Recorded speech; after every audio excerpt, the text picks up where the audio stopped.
Прививканы кайчан ясату яхшырак? Летом уже надо общаться обязательно на майские праздники с семьей. Май бәйрәмнәренә гаиләдә якыннар белән аралашу кирәк. Әби-бабайларның каникулдагы оныклары белән күрешәсе киләчәк. Шуңа хәзер коронавирус йоктыручылар саны кимегән чорда прививка ясату яхшырак.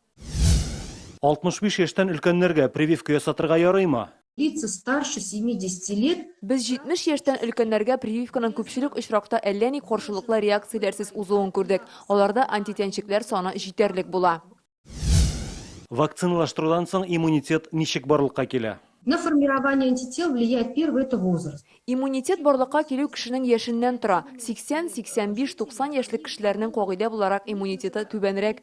Аларның антитәнчекләр саны 60 яшьтәгеләр белән чагыштырганда кимрәк булуы мөмкин. Шулай да аларда иммунитет формалаша. Иммунитетны төшерә торган дарулар эчүче кешеләрдә антитәнчекләр озаграк барлыкка килә.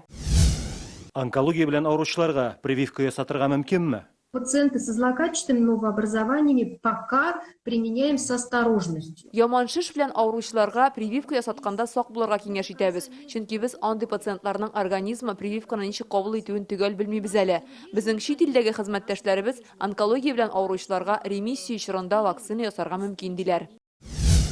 Үзеңдә коронавирусның катлаулы очрагы икәнне ничек белергә? Температура на 5-6 день – это признак того, Әгәр тән температурасы 5-6 көндә дә югары икән, димәк үпкәләр ялкынсына башлаган. Тагын бер билге, әйтик 2-3 көндә температура бар, аннары төшә, ашыйсы килә башлый, кеше уңайлана һәм кинәт кенә 7-8 көндә тагын температура күтәрелә.